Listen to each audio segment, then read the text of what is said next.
Vamos aguardar o pessoal entrar. Boa noite. Janaína já entrou. Boa noite. Deixa a galerinha aí ir entrando. Deixa eu fixar o comentário. Oi, Renatinha, boa noite. Tá dando pra me ouvir bem? Me dá um feedback aí. Tia Lúcia, querida, tá sempre nas lives. Dá um feedback, como é que tá o som. Tailan conseguiu entrar. Faustino, boa noite. Vamos lá, pessoal. Vou convidar aqui a querida Janaína. Prontamente aceitou meu convite. Boa noite. Obrigada. Obrigada, Tailan. Obrigada, mãe. Zélia, boa noite. Meu amigo professor Pedro Paulo, seja bem-vindo. Oi, Olá, Janaína, boa noite. Tá me ouvindo bem? tô ouvindo bem. E você? Tá tudo bem, tô ouvindo sim. Que bom, uma grande honra estar aqui com você. Quero te agradecer pela oportunidade de a gente estarmos juntas. Muito obrigada. Deixa eu te apresentar aqui para a galera. Só antes deixa eu Pessoal, dizer que o enquanto eu... prazer é todo meu, né? Sempre meu. Imagina, eu que agradeço. Pessoal, enquanto eu vou apresentando aqui a professora Janaína, eu vou pedir para vocês enviarem esse aviãozinho para todo mundo que pode, com certeza, aprender muito nessa live, que é uma live que eu estou super feliz de estar acontecendo, que eu estava super aguardando. Então, envie esse aviãozinho aí para todo mundo, para essa informação chegar para mais pessoas. Então, a professora Janaína é criadora da metodologia hipopressiva e o método ROD, que é reestruturação e reorganização da diástase. É fisioterapeuta formada pela USP, pós-graduada em gerontologia, Pela especializou-se em Unifit. cadeias Unifit? Unifit. A Unifit. Após, né? Ah. Especializou-se em cadeias musculares e formou-se em Pilates e Pilates aéreo pela Escola de Madrid. Tudo certinho? Tudo certo, e você, Wanda? Tudo certinho. Queria pedir, Janaína, eu sempre peço aos meus convidados para eles se apresentarem e falarem como Uhum. que começou essa busca pelo tema que a gente trouxe hoje, né? Que é a metodologia hipopressiva. Então, eu queria saber como que você começou a entrar aí nesse mundo da hipopressiva. Então, a história é longa, né? Eu venho do esporte de alta performance, né? Então, eu fui ciclista de alta performance durante muito tempo da minha vida. E em determinado momento a gente sempre tem que optar entre o esporte, sobretudo no Brasil, né?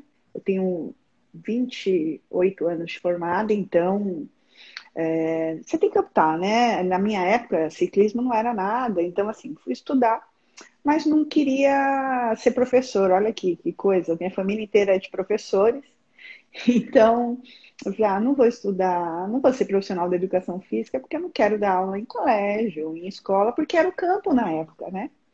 E aí eu fui fazer fisioterapia, que era algo similar, que eu achava similar, e sim, né? Depois veio o Pilar, aí fiz todas as formações de cadeias, comecei com a terapia manual, né? Vim da terapia manual, fiz todas as formações de cadeia que foram vindo para o Brasil, a primeira é a do Suchar, depois veio o Gudelive, e aí vieram Busquet, e fiz todas as grandes principais formações de cadeias, né? Depois, aí veio o Pilates. E aí eu achei muito bacana, porque eu conseguiria unir aí o movimento, que era uma coisa que eu gostava demais, de uma forma mais ativa, né, na terapia hands-off, junto com o que eu amava já, que é a fisioterapia. Então, com a minha história de atleta, eu vivia nos centros de fisioterapia, né? Então, eu tinha muita convivência com o fisioterapeuta, era algo que eu gostava bastante também. E por isso, a opção pela fisioterapia. Aí eu veio o Pilates e com o Pilates vieram todas as confusões possíveis e imagináveis de um método onde o criador era genial, porém não está mais vivo, né? E, sobretudo no Brasil, onde tudo vai virando uma história. É complicado a gente falar isso agora no momento em que se discute tanta ciência, né?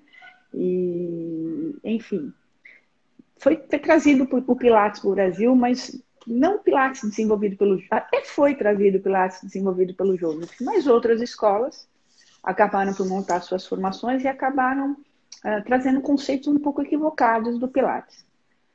Um deles é a estabilização segmentar, né? Que foi confundido com o Powerhouse, que é um dos princípios do método Pilates. Então, toda vez que eu fazia Pilates, eu sentia dor lombar. Com a estabilização segmentar, que não é do Pilates, né? Powerhouse é uma coisa que foi dito por Romana. O Joseph, como um grande gênio, nunca escreveu nada do que ele criou, o que criou o maior problema para o método dele, né? Então, quando ele morreu, para que o método não morresse, os elders, que eram 5, que receberam o nome de elders, né? Começaram a desenvolver, escrever. Eram os 5 que tinham aprendido diretamente com ele. Estavam preparados para começar a dar aula, porque um dos sonhos do Joseph era que o método dele chegasse ao mundo inteiro. Então, lá tinha a Lurica de São Miguel, que era de Miami, Joseph era em Nova York. Ron Fletcher, enfim, todos os elders. E Romana, que era a sua principal discípula, ficou incumbida de escrever princípios. Todo método precisa de um princípio. E ela colocou lá o princípio da casa de força, né?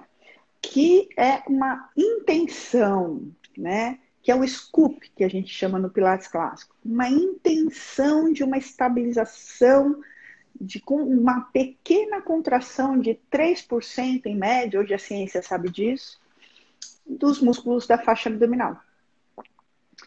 Depois veio Paul Rhodes, o maior pesquisador em dor lombar crônica, né? Todo mundo sabe disso, e desenvolveu o conceito da estabilização segmentar, né? E todo mundo começou a usar a estabilização segmentar em todos os métodos, inclusive o Pilates, né? Foi trazido para dentro do Pilates. O colo, umbigo nas costas, aquela coisa. E eu vim dessa formação. Na época eu não tinha dinheiro para fazer a formação clássica, era muito caro, e ainda o é. Mas na época era coisa absurda, assim, de formação. Não que não valesse, mas eu não tinha dinheiro. Então eu fui fazer o Pirata. Né? E aí o que aconteceu foi que no Pirata eles ensinam a estabilização segmentar, de novo, que não é do Pilates. E aí toda vez que eu praticava o método, com o umbigo colado nas costas, eu tinha dor lombar. Eu falava, mas caramba, a estabilização segmentar é uma coisa que não encaixa aí, né? Porque a estabilização segmentar foi desenvolvida para tratar a dor lombar. Porém, quando eu pratico com a estabilização segmentar, eu fico com muita dor lombar, coisa que eu não tenho. Aí eu fui atrás, né? Como grande curiosa, aí comecei a fazer o Pilates sem estabilização segmentar, não tinha dor. Com a estabilização segmentar, tinha dor lombar. Aí eu fui atrás. Interessante. Super, né? Aí eu fui atrás, aí eu comecei a pesquisar. Aí fui para Madrid, foi quando eu dei uma... Sabe aquele momento da sua vida que acho que é Mercúrio, né? Que retrograda no seu mapa, que você quer mudar Mercúrio tudo. retrógrado. Eu vendi meu estúdio de Pilates, recebi um convite para escrever meu primeiro livro e fui para Madrid. Quando eu cheguei lá, eu encontrei um Pilates que não era o Pilates que eu fazia. Não era o Pilates que eu aprendi e não era o Pilates que se faz no Brasil até hoje, né? E aí dá aquela bugada na mente, ainda com Mercúrio retrógrado, você imagina, né? Aí se buga mais. Adorei. E aí lá eu fiquei um tempão e tive contato com muitos osteopatas e fui apresentada para as dores viscerais referidas. E tive a oportunidade de ser atendida por alguns osteopatas. E aí fui descobrindo que eu tinha endometriose, eu tenho endometriose desde muito cedo. Foi descoberto muito cedo, diagnosticado muito cedo.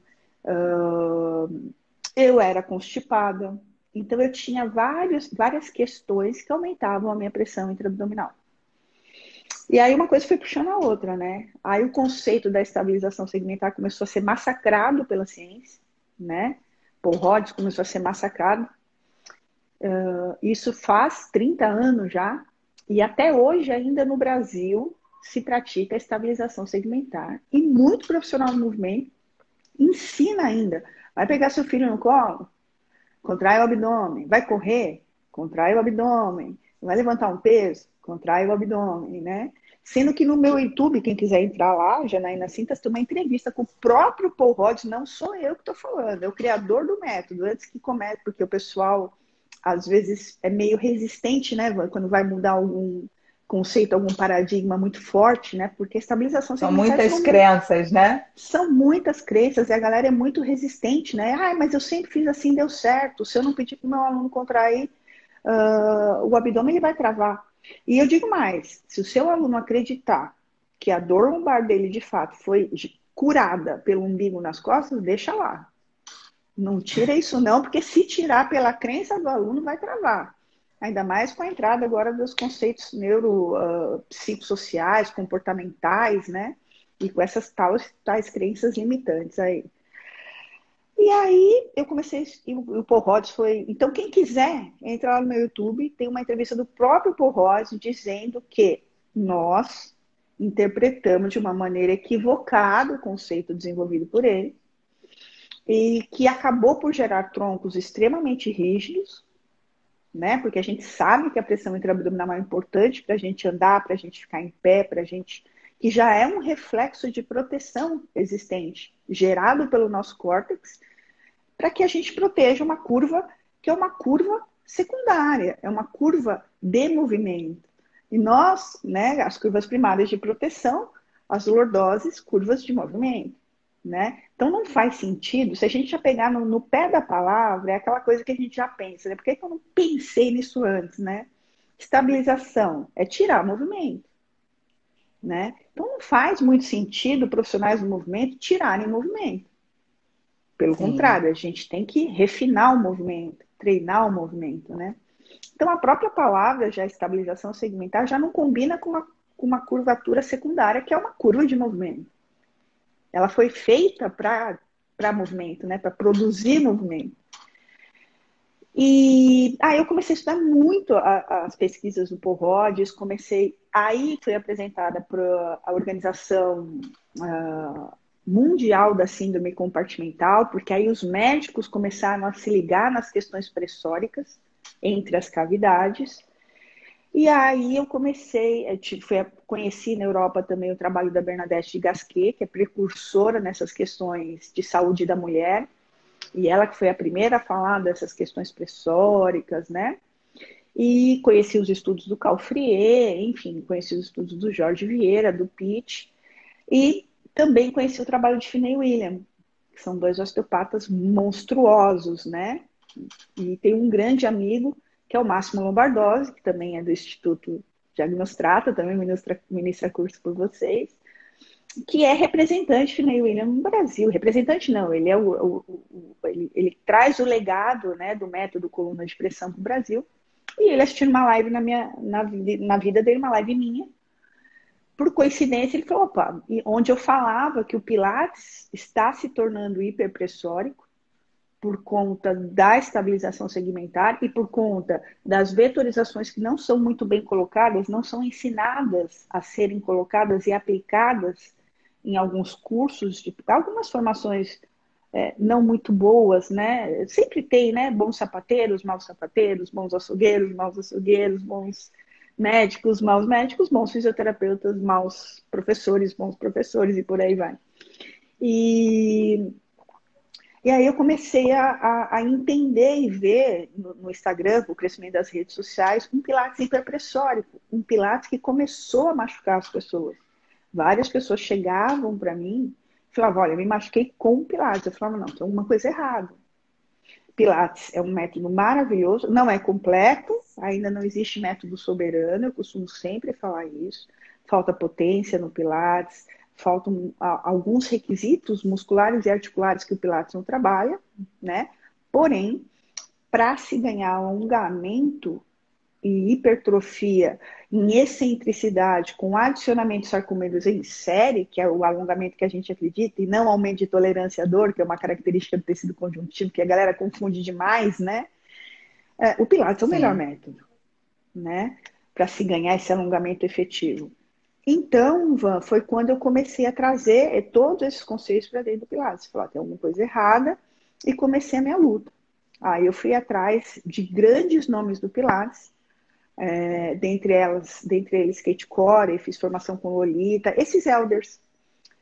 Dentre eles só a Lolita está viva, tá? Mas existem pessoas que treinaram com o Joseph, que treinaram com todos os elders. Um deles é a fofa da Lolita, da Kate Corey, que é uma querida, super acessível e tal.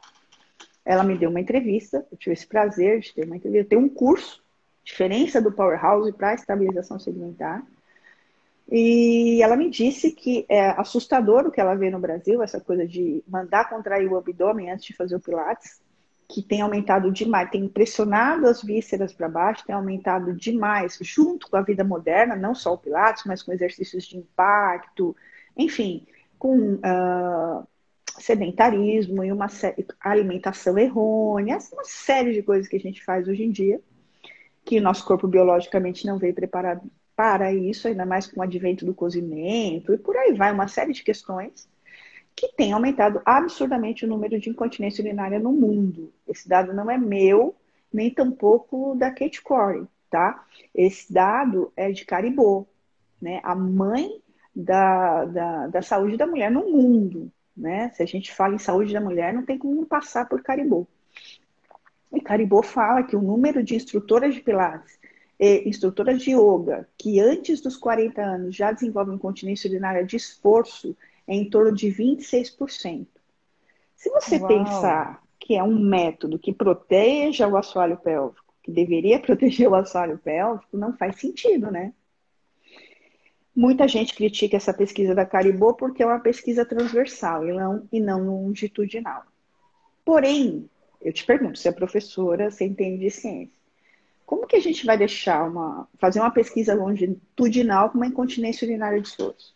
Você vai deixar a mulher 10 Sim, anos acompanhando ela com incontinência urinária, sem intervir, fazer nada, né? Então, assim, não enfim, existe. não existe isso. Mas é uma pesquisa transversal. E segundo Caribou, ela disse que esses números podem ser muito maiores. Porque pensa comigo, um entrevistador te para na rua numa pesquisa de campo e fala assim, você faz xixi nas calças? Uma pessoa que você nunca viu na vida. E então ela acredita que esse número pode ser muito maior.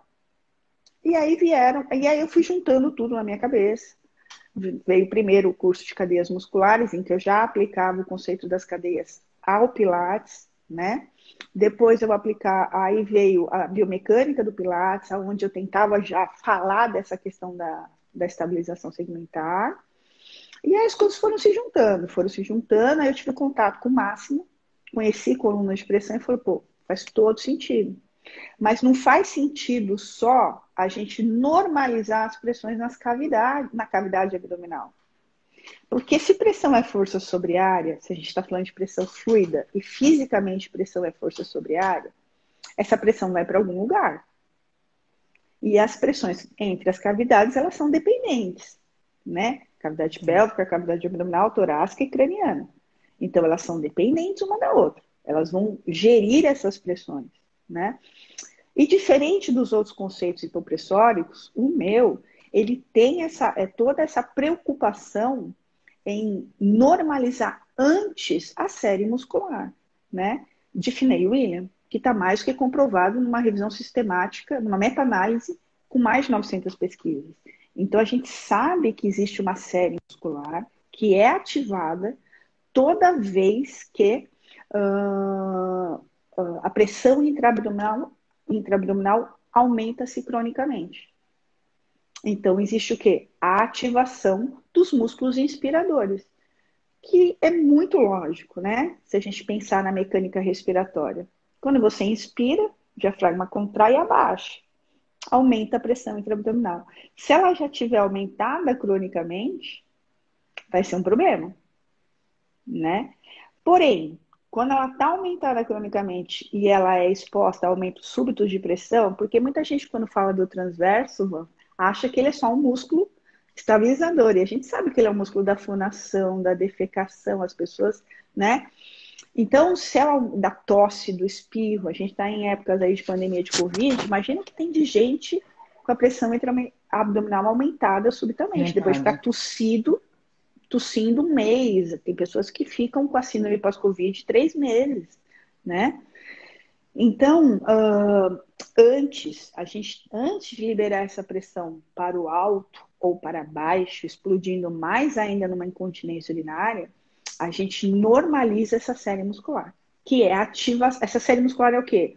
Toda vez que a pressão intraabdominal se ativa cronicamente, os músculos inspiradores, já que o diafragma não consegue descer quando ele é estimulado pelo bulbo, existe ativação de quem? Os acessórios da inspiração, né? O nosso corpo ele não vai entender, tá que a pressão relaxa, daqui a pouco normaliza, né? Enfim. E mesmo durante a prática então a gente tem esse cuidado de primeiro desativar a série, porque não adianta. Você vai normalizar a pressão intraabdominal. Se não desativar a série, vai se retroalimentar. Que é a característica da série. Toda a série muscular. Uma vez que um dos músculos da série continua ativado, toda a série é retroalimentada. Então, Sim. na minha metodologia, diferente das outras, todo mundo acha que é cópia, que é isso, que é aquilo, que é aquilo outro, ela não tem nenhuma pesquisa dos outros autores, tá? De qualquer outro conceito hipopressórico. Ela é baseada em pesquisas vindas da osteopatia, então a gente fala muito de diafragma crural, da cárdia, da importância do método numa pegada, digamos, de tratamento, mas que gera, por uma normalização da faixa abdominal pressórica, diminuição de cintura. E o que a mulher quer saber, ela não quer nem saber da azia, do refluxo, ela quer saber da diminuição da circunferência. Ela pode estar fazendo xixi nas calças, ela não tem problema nenhum, né? Desde que a circunferência abdominal diminua, é isso que é importante para ela. Mas a gente ganha muita essa circunferência, mas por normalização, não é que é um método emagrecedor, nada disso. Né? Normaliza a Você já está pressão. respondendo uma pergunta minha. Você já respondeu um monte de pergunta minha. Essa era uma pergunta, né? Então vou parar de falar, vai embora. Não, estou adorando. Nossa, a Zélia aqui escreveu que ensinamento espetacular. Nossa, estou adorando. E você fala, né? Você é professora também há muitos anos, eu também sou professora há 20 anos. E você fala de uma forma assim, como se você estivesse conversando comigo numa mesa de um bar. E assim, muito de ensinamento. Nossa, estou encantada. Parabéns, eu estou adorando. Ah, obrigada. Eu tô tentando te convencer de que o método é legal. Então, assim... Eu já estou convencida. Uma grande amiga minha, a Maria Lina, que é super sua fã, te mandou um beijo. Ela falou assim: você vai conversar com uma pessoa muito querida para mim. Aí ela já me falou muito do método. E você, eu já estou super convencida. Essa era uma pergunta minha, se a metodologia emagrece. Então, Porque é uma pergunta que me fizeram. Ao contrário do que muitos conceitos vendem por aí, não é um método emagrecedor, né? Ele é um método normalizador de pressão, tá? Ele aumenta o metabolismo. Como a prática de uma yoga aumenta o metabolismo. Melhor do que você ficar na cama. É o melhor método emagrecedor você fazer yoga? Não. Mesma coisa a metodologia hipopressiva. Ela aumenta o gasto calórico, aumenta o metabolismo, aumenta a irrigação, porém, não é o melhor método para emagrecer. Se você fizer só o método a metodologia hipopressiva, você não vai emagrecer, né? Você vai perder perímetros de cintura, porque você está normalizando a pressão, porque você está inchada, né? O diafragma baixo, ele faz o quê? Ele faz um abaloamento, né? Dos músculos quando a pressão está aumentada. E isso dá um aumento na cintura, dá aquela sensação de barriguinha e tal. Mas a nossa preocupação é normalizar essa pressão para quê? Para que o diafragma crural não entenda esse aumento de pressão de forma paradoxal, se relaxando e liberando a cárdia, e aí gerando refluxos e outras complicações. O nosso método trata muito pacientes que são aqueles pacientes que a gente chama dos disfuncionais, que você sabe muito bem, os disfuncionais gástricos, né? Que são aquelas pessoas que têm mal-estar toda vez que comem, vai a um gastro, vai a um clínico geral, faz todos os exames, não tem alteração de mucosa, não tem nada, mas quando come, sente aquela sensação de empachamento, né? Aquela sensação Então, o método ele trabalha muito com essas gerenciamentos de pressão. Sempre lembrando que tem que ter uma desativação da série.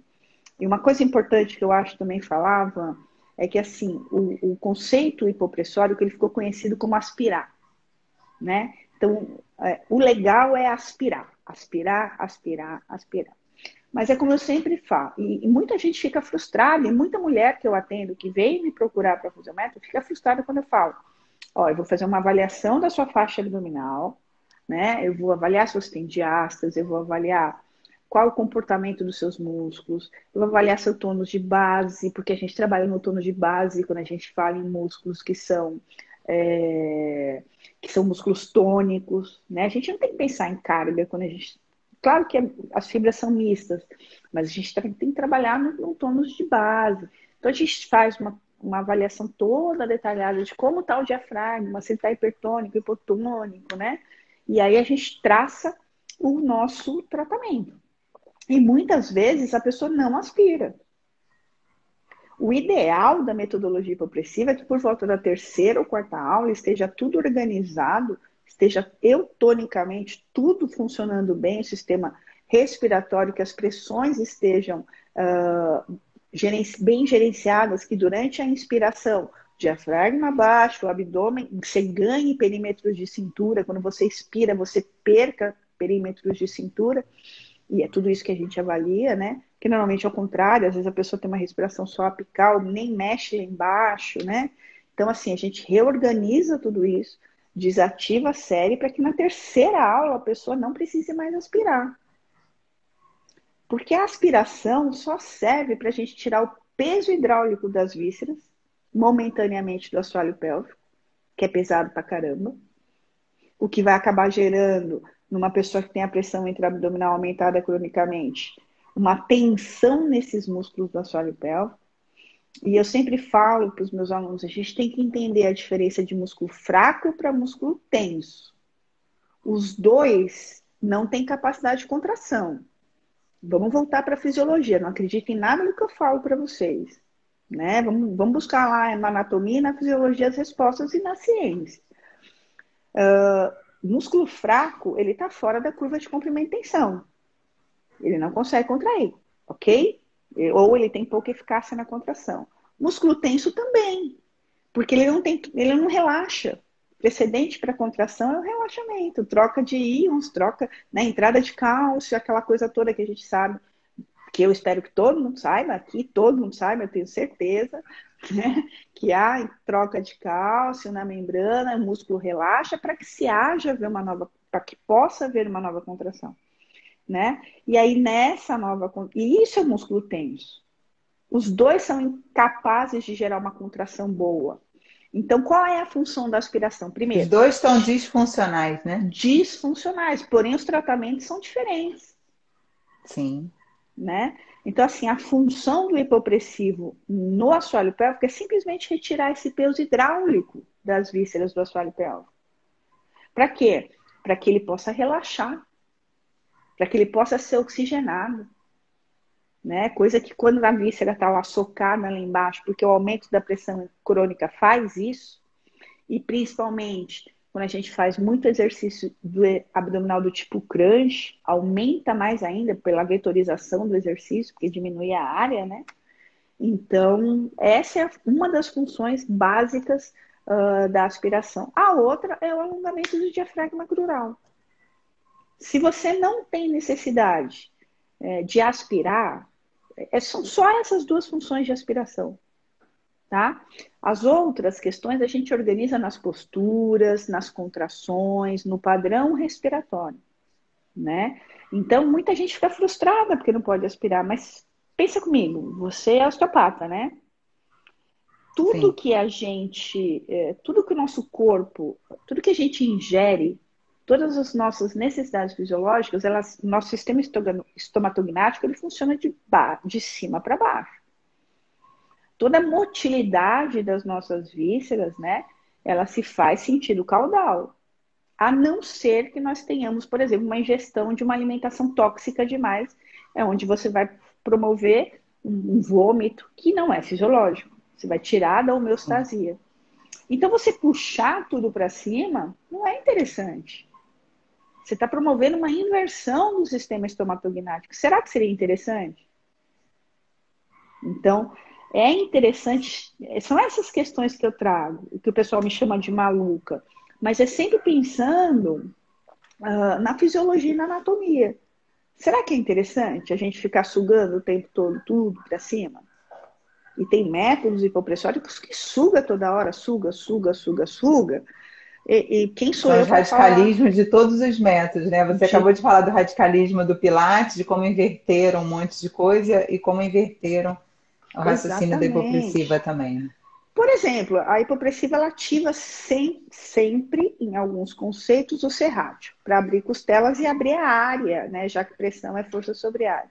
Mas aí, de novo, Van, te pergunto, um paciente que tem um padrão efizematoso, será que é interessante a ativação do serrátil desse paciente? Né? Será que é interessante a gente incentivar mais? Um paciente que tem hérnia de hiato, será que é interessante aspirar? Gerar uma força ali em que o esôfago já está por excesso de pressão muitas vezes, ou por alguma disfunção ou patologia mesmo do esôfago, ultrapassando a barreira de divisão, que seria o diafragma. Então, assim, os grandes benefícios do método Pilates, na verdade, é a respiração. Porque é normalizando o diafragma e desativando a série muscular e gerenciando melhor essas pressões que a gente consegue, por exemplo, ter um bom acesso às áreas de lacune. Então, a metodologia hipopressiva ela não é emagrecedora, sabe por quê? Porque você perde muito xixi, você perde muita linfa. Porque quando você está respirando com o diafragma normalizado, que ele pode descer até 15 centímetros, ele tem a zona de aposição nas vísceras, né? As últimas cartilagens costais abrem-se, né? E as áreas de lacune captam linfa e distribuem para os ductos superiores, onde são eliminados. Então, é muito comum, depois de uma aula, você fazer. Você tem atletas de alta performance que pedem 3 litros de água. Uau! Mas não é suando ali na hora, é eliminando linfa. E aí, Sim. de novo, a gente cai num conceito que, para que eu quero eliminar a linfa? Para que eu tenha um bom sistema linfático e um bom sistema imunológico funcionante. Então, sempre quando a gente fala na minha metodologia hipopressiva, sempre tem um fundamento de trazer o corpo para a homeostase. Tem uma pegada estética? Não tem jeito. Mulherada procura pela estética, aquilo que eu falei. Mas a gente pode ganhar os perímetros de cintura e trabalhando e organizando o corpo dela, trazendo para a homeostasia. E isso que é muito bacana. Sim. Jana, o professor Pedro Paulo, Pedro, um prazer ter você aqui. Está perguntando no caso de hernia inguinal, se não é perigoso a utilização. Eu acredito que seja da aspiração, ele não colocou aqui, mas eu acredito É. que seja da aspiração. Então, na hernia inguinal, o que a gente faz? A gente pede o ultrassom da parede dos retos do abdômen, né? Para quê? Para que a gente veja, primeiro, um ultrassom da parede dos retos e também do ligamento inguinal.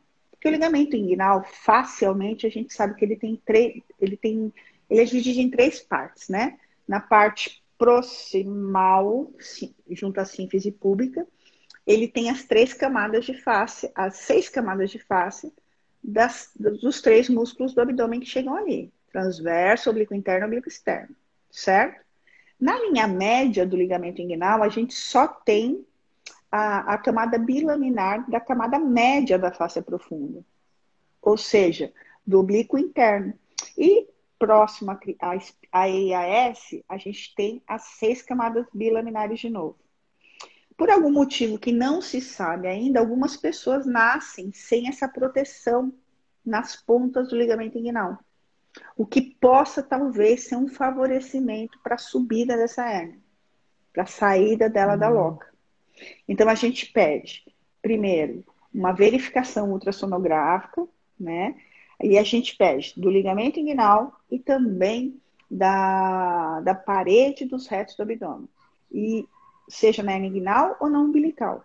Para quê? Para que a gente possa se ratificar de que há uma proteção suficiente facial ali para que se faça a aspiração ou não, tá? e se há algum, por exemplo, alguma alça intestinal enrolada junto à hérnia. Seria extremamente perigoso a sucção também. Então a Perfeito, gente tem todos esses perfeito. cuidados. Todas as pessoas podem fazer exercícios hipopressivos? Quais são as contraindicações? Síndrome de Crohn, né? Síndrome do colo irritável, não é nada interessante a gente. E também não tem sentido, né? Síndrome do colo irritável, síndrome de Crohn, sobretudo, né? Que é uma síndrome autoimune. O paciente já está sofrendo ali demais, né? Enfim, não tem sentido você aplicar o método. Distúrbio vasovagal, porque a gente mexe com o vago, quando a gente está falando em respiração, né? E a gente trabalha em hipercapnia. E também, atualmente, o método é contraindicado para hipertensos, tá? Mas a gente já está vendo, já está em laboratórios. É que agora todas as pesquisas estão atrasadas, né? Mas a gente está sem verba ainda, né? Fica mais complicado no nosso país. A gente faz porque a gente é raçudo, né? Então, a gente está concluindo uma pesquisa que há muito tempo está rolando em pacientes internalizados para achar um padrão respiratório que possa ajudar. Porque esse grupo de hipertensos exclui demais, né, a prática do Sim, método. E é uma questão que me cobram demais, porque outros métodos liberam. Ah, os outros métodos liberam.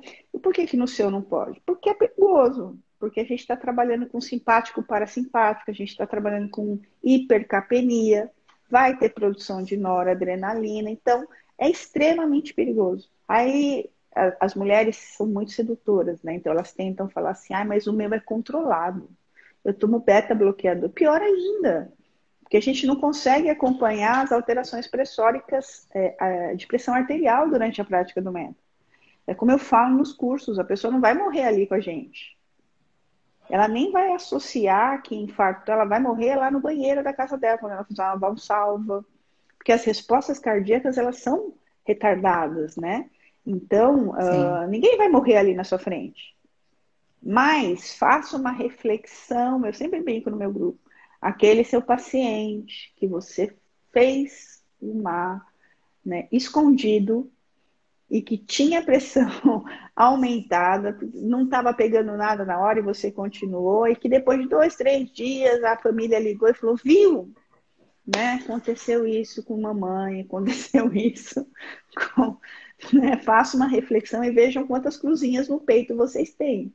Porque é uma coisa que eu brinco, Van. Apesar de eu ser pilateira com muito orgulho, o que eu tento trazer para a galera do Pilates, e muita gente fala que eu sou superficial, mas o meu papel é ser superficial com essa galera. Cada professor tem um objetivo, né? O meu papel é tirar essa galera do Pilates, que saiu há 15 anos, sai de uma universidade, abre um estúdio de Pilates, não sabe fazer avaliação, a real é essa, porque vai direto para uma aula experimental, não sabe nada, não sabe que o corpo é viscerado, não sabe dos riscos, né? Então esse é o meu papel de várias questões que a gente sabe que são contraindicações. Esse é o meu papel, é mostrar para eles, ó, você pode ser um excelente pilateiro, mas você tem que procurar mais ferramentas. Você tem que entender quando você pode fazer um exercício, quando você não pode fazer um exercício, quando você deve fazer um exercício e fugir dos protocolos. Você tem que saber o que você está fazendo. E isso inclui um corpo viscerado, um corpo pressórico, um corpo cheio de fáscias, um corpo emocional, que vem mudando tudo na ciência. Não dá mais para a gente ficar com o meu conhecimento lá de 28 anos atrás, quando eu me formei. Né? A gente Sim, tem que estar atualizando e estudando. Então, esse é meu papel, é tirar essa galera do Pilates, os profissionais de educação física que me seguem, que é meu grande público, né? Já que eu comecei no Pilates, e muita gente acha que eu venho do Pilates, mas eu venho da terapia manual, até pelo meu tempo de formado, e depois me encantei pelo Pilates, mas é fazer essa junção, fazer com que esses alunos do Pilates, e assim, o meu maior prazer, hoje em dia, ver alunos meus do Pilates, que começaram há 10 anos atrás a fazer curso comigo, hoje fazendo cursos de osteopatia, hoje discutindo comigo de igual para igual, hoje fazendo curso de cadeias, hoje fazendo curso com Paulo Bastos, curso com Valquíria, curso com Rogério Góes, sabe assim, a galera voltando para a base, com grandes profissionais, né? E hoje a gente pode falar de igual para igual, né? Esse é Claro, um maior tesão de um professor, né? com certeza. A Cidima, não sei se fala assim, está perguntando o seguinte: Jana, quando você coloca aqui o hipo, não é só sucção? Diante disso, também desconsideramos um vácuo profundo. Sendo assim, o que eu priorizo nesse método? Respiração, postura, correção postural e as ativações necessárias. Ganho de área, excentricamente, né? Ativações musculares, às vezes serrátil, às vezes não. Desativação da série, que é extremamente importante, antes da normalização da pressão intraabdominal. E é a respiração que vai resolver, gente. O diafragma, é o que eu sempre brinco, é um músculo fantástico, né? E ele que é o dono da coisa toda, para a gente falar a real, assim, né? Ele que manda em tudo. Então, ele assim, as pessoas acham que ele é só um motor primário da respiração, né? Mas ele é um músculo principal da drenagem linfática, ele ajuda na mobilidade visceral, ele ajuda na motilidade, né, do mesentério. Então, assim, ele é o principal captador linfático. Então, assim, o diafragma é muito mais importante do que a gente imagina. Então, a normalização, o método, ele visa a normalização do diafragma. O diafragma que funciona bem, um monte de questões viscerais, musculares, e acabam se resolvendo magicamente. Não é magicamente, mas tem toda uma ligação aí com praticamente todo o corpo quando a gente fala de diafragma. E hoje em dia a gente não Sim. fala só do torácico, né? A gente já sabe que a gente tem 5 diafragmas ao longo do tronco. Então a gente tem que gerenciar todas essas pressões entre todos esses diafragmas. A pressão tem que chegar e a respiração deve chegar desde o assoalho pélvico até a tenda do cerebelo, né? Que são passando Sim. por todos os diafragmas, né? Perfeito. Queria que você já falou bastante. Tá me ouvindo? Ah, travou não, tá bom. Queria que você já falou da parte visceral, mas eu queria que você relacionasse um pouco mais a metodologia hipopressiva com as questões viscerais. Por exemplo, você falou um pouco do refluxo, da constipação. Queria que você falasse um pouco sobre isso, como que você relaciona a metodologia com essas questões viscerais específicas. Então, olha só, se a E gente outra falar... dúvida que eu fiquei, desculpa te cortando, mas você falou Imagina. do Crohn. Quando a pessoa tem uma síndrome como essa, autoimune, né, uma patologia mais grave, ela só não poderia fazer na crise, ou você não deixa que ela faça, é uma contraindicação absoluta. Não, são contraindicações relativas, né? Tá. Absoluta mesmo é a hipertensão, né? E o distúrbio vasovagal, que é Tá. extremamente perigoso também, né? Então, são as absolutas que a gente tem. Gestantes, a gente tem toda uma adaptação, né? Para ativar também as aspirações somente a partir da 38ª semana. Então, é um método respiratório, metabólico, postural, enfim. Então, vou falar um pouco da ação intestinal, né? O diafragma, ele tem a saída do lado direito, por conta do fígado, do quarto espaço costal, né? O diafragma torácico, né? Vamos falar da porção external dele e da porção costal, né? Então, ele tem essa origem na quarta costela. Do lado esquerdo, ele tem um pouco abaixo, no espaço intercostal abaixo, que seria o quinto espaço intercostal. Quando ele se contrai, obviamente, ele tem inervação ele tem 3 inervações, né? Uma inervação vagal, intercostal e frênica, né? O frênico, ele vai contrair o centro frênico, obviamente, né? E os intercostais vai fazer um movimento de alça de balde, que a gente precisa de mais para que esse diafragma funcione. O importante é que a gente tem essa visão. O lado direito é mais alto. Pouca coisa, porém é mais alto. Quando o estímulo eferente ele chega no diafragma, ele chega antes do lado direito. Coisa de nanosegundos, mas ele chega antes. E a contração do lado direito é antes. Então, o que acontece? Faz com que o diafragma desça aqui e depois desça do lado esquerdo. É quase que uma onda, no mesmo sentido do cólon transverso. do peristaltismo intestinal. Então, olha que interessante. Ele ajuda um bom diafragma, um diafragma normalizado, que tenha o seu trajeto, né, de inspiração livre, para que ele possa descer os 15 centímetros em média que ele desce durante uma inspiração, ele ajuda no peristaltismo intestinal. Então, ele ajuda no deslocamento do bolo fecal. Então, ele ajuda demais em mulheres constipadas. Homens também, né? Mas a maioria que a gente sabe de constipação são mulheres, né? 35% da população mundial é constipada, né? E aí eu falo, Uau! o método, ele não é milagroso, não existe milagre. Não adianta nada você fazer uma vez por semana o método, né? E depois você não ter uma boa ingesta de água, que a gente sabe que é fundamental para o funcionamento intestinal, e não ter uma boa ingestão, uma boa ingestão de fibras e de alimentação que vai ajudar, de uma alimentação que vai ajudar na formação do bolo fecal. Não adianta você comer Sim. bolacha o dia inteiro. Aqui em São Paulo é bolacha. Glúten à torta e à direita. Pois é, né? Tem que verificar, obviamente, tem que excluir primeiro as causas, as patologias, né? Se tem intolerância, se tem o refluxo, o reflexo, né? De defecação. Obviamente, o método não faz milagre. É isso que eu falo, o método, ele ajuda nas disfunções. Ele não resolve patologias. Nós, fisioterapeutas, não cuidamos de patologias. Isso é um equívoco muito grande, né? Então, meus alunos às vezes perguntam, Jana, meu paciente tem lombalgia, o que eu faço? Para lombalgia, nada. Agora, você pode descobrir o que causou, né? Quais os músculos estão interagindo para que haja essa lombalgia, as emoções, né? Os campos interferenciais, hoje em dia muito bem descritos por Jean-Pierre Barral, e por aí vai, né? Então, essa é a principal relação com o intestino. Por isso, ele é um método que ajuda demais na relação intestinal, né? Por ser pelas áreas de Lacune e ser um método que é um grande captador linfático, né? Porque ele normaliza o diafragma, então ele está ajudando o rim a trabalhar melhor, né? Mas também, de novo, se a pessoa não ingerir água, lembra que eu falei? Um atleta de alta performance pode perder de 1,5 litro a 3 litros de água.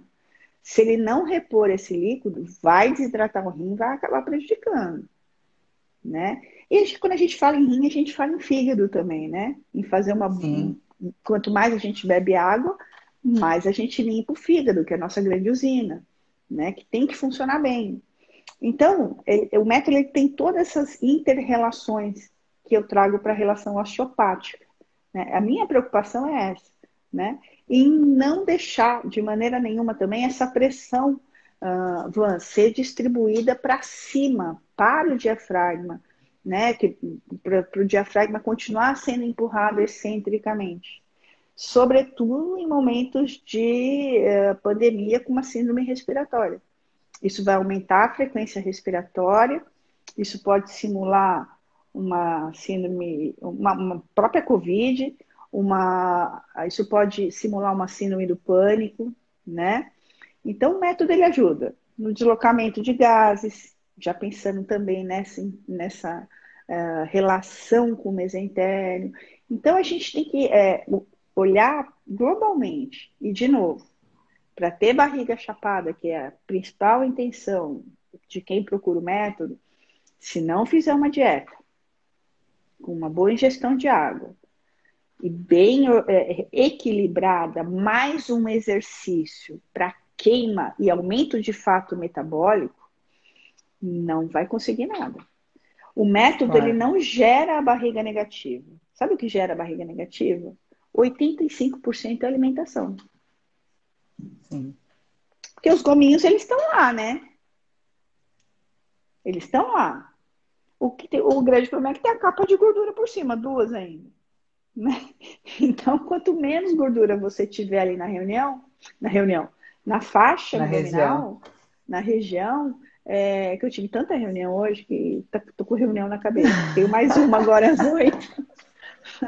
E aí, Se você não tiver uma boa ingesta de água, se você não tiver uma alimentação saudável, se você não tiver a mente tranquila, não adianta. Você vai ter uma descarga de cortisol.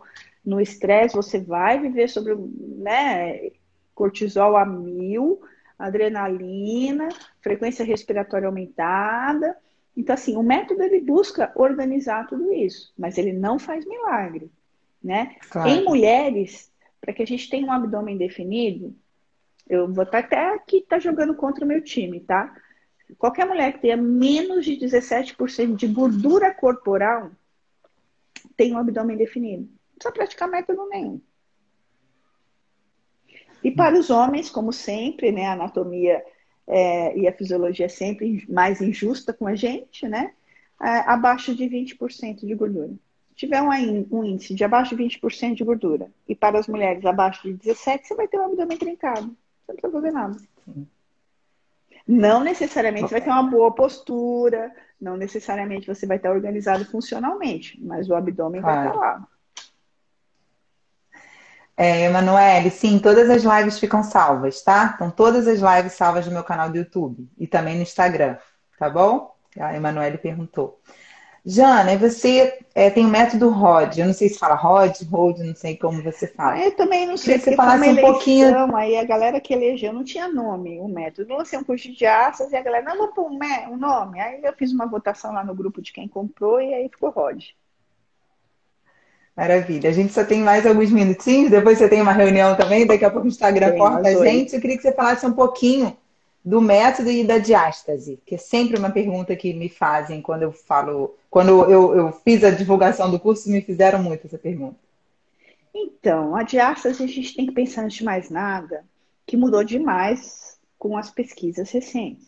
Hoje em dia a gente sabe que a diástase é uma disfunção facial da linha alba, que é um grande gerenciador das forças dos músculos da faixa abdominal, né? A linha alba é quem manda em tudo ali, né? Quem fala, ó, contrai ali, não contrai aqui, ó, e toda a camada bilaminar de face dos três músculos bilateralmente, eles são divididos e costurados ali na linha alba. Uns pela frente, outros por detrás, na região supraumbilical, infraumbilical, e tudo tem um porquê.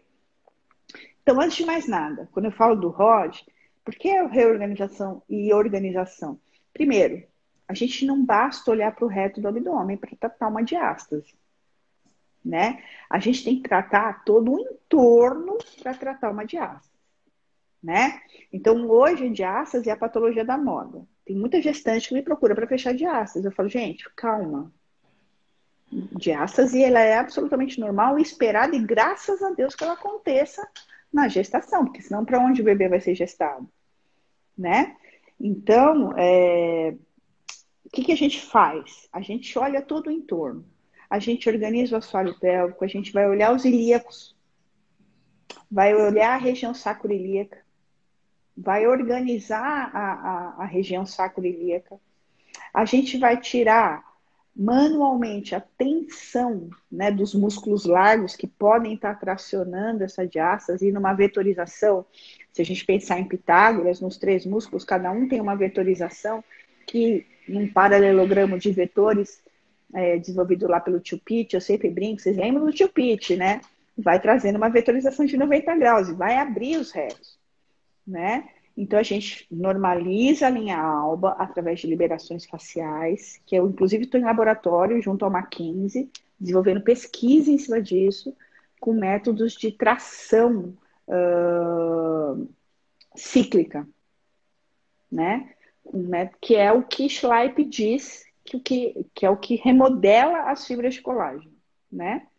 Então, a gente está em pesquisa, a primeira vai sair agora no final do ano. É um guarda-chuva de meia dúzia de pesquisas, né? Que a gente vai falar de tudo isso. Então, a gente trata a face, remodela a face, né? Transforma, tenta transformar o colágeno do tipo 3, que está ali depositado na região, para tipo 1, através dos estímulos cíclicos. Depois, a gente reorganiza a tensão dos músculos largos, reorganiza a tensão da face tóraco-lombar, que trabalha ali junto ao transverso, transverso não, ao oblíquo interno, reorganiza os ilíacos, reorganiza a articulação sacroiliaca, assoalho pélvico, diafragma. A gente tem que olhar para a diástase sob todos os ângulos. Pressão intraabdominal, aderências viscerais, cicatrizes, tudo isso vai interferir. O Renan Botega, isso, o Renan tem a pistola, né, o TheraBlaster, e a gente está pesquisando em laboratório um miobalm que ele desenvolveu para para gerar uma tração na pele, para tirar o deslizamento, Van. Então, o que a gente tem feito? Não deslize com a pistola, porque isso a gente sabe que não vai gerar efeito nenhum na fáscia, de fato, não no conceito neurogênico. Né? A gente vai atuar mais no músculo, em trigger point e tal. Mas quando a gente quer uma remodelagem de colágeno, a gente precisa da tração cíclica, segundo os estudos de Schleip, né? Então, ele desenvolveu um miobalm que a gente tira a tração da pele. Tirando a tração da pele, a gente faz uma pré-distensão e a pistola trabalha, sem sair do lugar. E é isso que a gente está em laboratório, vendo se a pesquisa do Schleip está certo, se o miobalm funciona. E a gente tem tido resultados espantosos de diástases assim, de 9 anos, com profundidade grande, com abertura grande.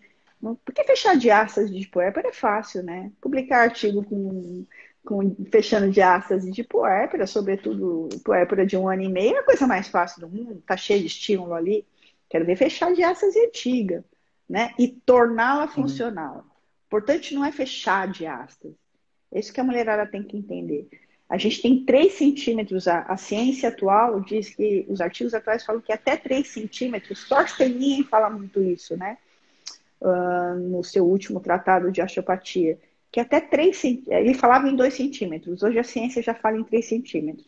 Até 3 centímetros de separação do bordo medial da bainha dos retos é uma adaptação inteligente corporal para nutrir as alterações pressóricas. Se a gente acaba de almoçar, a pressão intragástrica está aumentada. Se não tivesse essa folga, né, ali na bainha dos retos, para onde vai essa alimentação até ela ser digerida, né? Então a gente tem que tomar cuidado, porque aí qualquer espaçozinho virou diástase, e não é, né? Então o método Rod, ele trabalha com todo esse olhar sistêmico e inclusive com as questões emocionais, que a gente sabe que quando a gente fala de questões viscerais, tem muito a ver com questão emocional às vezes, não as patologias, mas sobretudo dos órgãos pélvicos. A gente sabe que são mulheres, nem todas, a gente não pode justificar, mas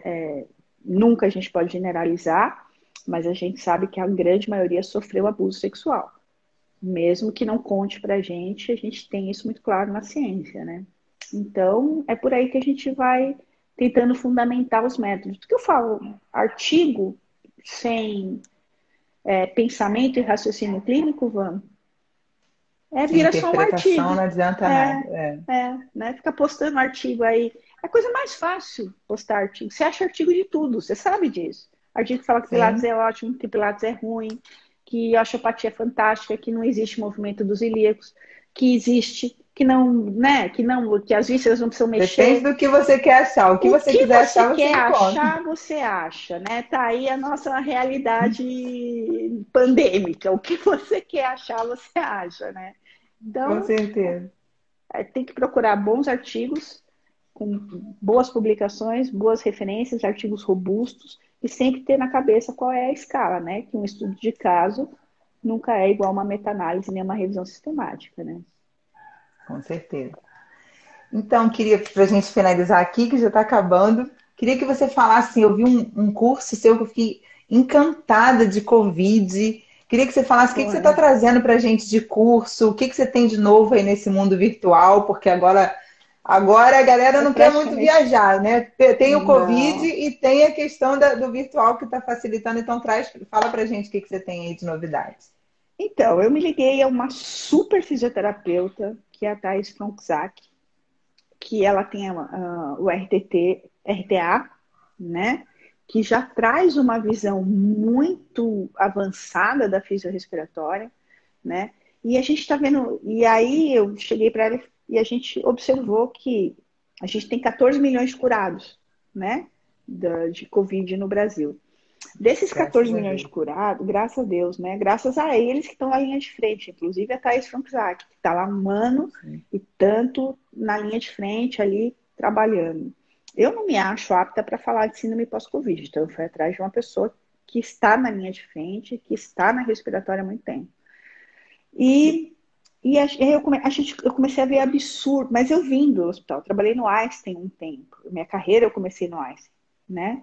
E eu falei, não pode estar bacana isso. Respiron para síndrome pós-Covid não pode ser bom, gente. Não num primeiro momento, né? Onde a pessoa já tossiu muito, já está com a pressão intraabdominal aumentada, já está com os músculos da série super ativados. Vai fazer um Respiron para ver o que vai acontecer. Vai colocar ele num gasto energético muito grande. Aí eu falei, eu não posso estar errada. Aí procurei a Thaís, ela falou, não, você está certa, as coisas mudaram demais. Aí tem gente que manda soprar o shaker. Para que soprar o shaker se o shaker é para eliminar secreções das vias aéreas superiores? E a gente está falando de uma patologia que desenvolve depois, num segundo momento, uma pneumonia, mas que em alguns casos nem isso. Então, ou seja, de novo, as pessoas querendo protocolizar algo que não dá para ter protocolo. E aí nós montamos, primeiro a gente fez o curso de reabilitação pós-Covid, em que ela ensina todo esse relaxamento, ensina todo esse trabalho inicial que tem que ser feito com o paciente pós-Covid, porque pensa, ele ficou na UTI, ou ficou em casa, com medo de morrer, uma série de coisas, né? Então, o simpático lá em cima, então ela ensina algumas coisas para trazer esse paciente para o parasimpático. Depois a gente teve uma necessidade de fazer do isolamento ao movimento, que a gente começou a perceber que as pessoas sem Covid, mas mesmo no isolamento, estavam pirando. E foi quando aconteceu aquele absurdo que aconteceu no começo do ano, de falta de oxigênio. As pessoas começaram a procurar a mim e a Thaís nos grupos, com os pacientes, com os pais, familiares em casa, Van. Jana, o que eu posso fazer? Né? E tem que levar para o hospital, emergência médica, mas não tinha hospital, não tinha oxigênio, não tinha kit de intubação, né? E aí a gente viu a necessidade de... E essas pessoas que estavam acompanhando em casa, sem contrair o Covid, também estavam passando por grandes dificuldades emocionais, né? E aí a gente fez o segundo workshop, que é do isolamento ao movimento. Então, como trazer ele, seja o paciente que não contraiu ou o paciente que contraiu, até de volta para a sua aula de Pilates, até de volta para o seu treinamento funcional, até de volta à sua aula da metodologia hipopressiva, até de volta à vida, na verdade, né? E agora, com o surgimento da nova cepa, às beiras da terceira onda, a gente fez mais um workshop falando das grandes diferenças com a chegada do inverno, né? De como a gente não surtar perante os aumentos de H1N1, aprendendo a lidar com as diferenças entre alergias, H1N1, qual a diferença da cepa indiana, né? Qual a principal característica da cepa indiana, né? Discutindo que os tratamentos eles vão surgir, mudando também conforme as cepas, né, vão se aprimorando, o vírus vai se aprimorando. Então agora a gente vai lançar um pacotão aí, né? Uns 3 que já estão gravados, né? E oferecer para a galera. A gente não ia vender, ia ficar só nos workshops. Mas diante de tanta coisa que a gente vê, a galera mandando usar Respiron, soprar canudo, encher balão. E tem até um slide no curso que a Thaís coloca. Melhor treinar essa galera. Fisioterapia respiratória não é encher balão. Pense que o paciente respiratório já tem uma carga respiratória grande. Não seja você essa carga maior, o desenvolvedor dessa carga maior, né? Então aí a gente resolveu, no intuito de treinar essa galera mesmo, de fato, para não sair fazendo besteira. Né? E Perfeito. dia 24 e 25 de julho, inclusive você está convidado, se você quiser participar, será um prazer. Obrigada. 24 e 25 de julho a gente vai ter a formação da metodologia hipopressiva pelo Zoom. Vou anotar aqui. Que vai das 8 às 18, sábado e domingo. 24 e 25 de julho. Quem tiver interesse é só me procurar no direct e você está convidada. Se você tiver uma folguinha aí nesse final de semana, será um prazer tê-la no curso. Tá anotadíssimo, vai ser uma honra. Me passa tudo que eu vou divulgar também para a galera. Olha, tem uma pergunta aqui do professor Pedro Paulo que eu não vou poder deixar passar, Jana, porque é uma dúvida que eu Manda. também fiquei. Eu Tá. já ia te perguntar em off lá no direct. O que você chama de músculos de série? Os Músculos músculos da da série. série muscular são os músculos que, quando o diafragma não está funcionando bem, né, já que ele é o motor primário da respiração, a gente tem os acessórios. Então, uma vez que ele não está conseguindo normalizar o pH sanguíneo, ele vai buscar quem? Os amigos que podem auxiliar, os músculos acessórios, que são os músculos da série.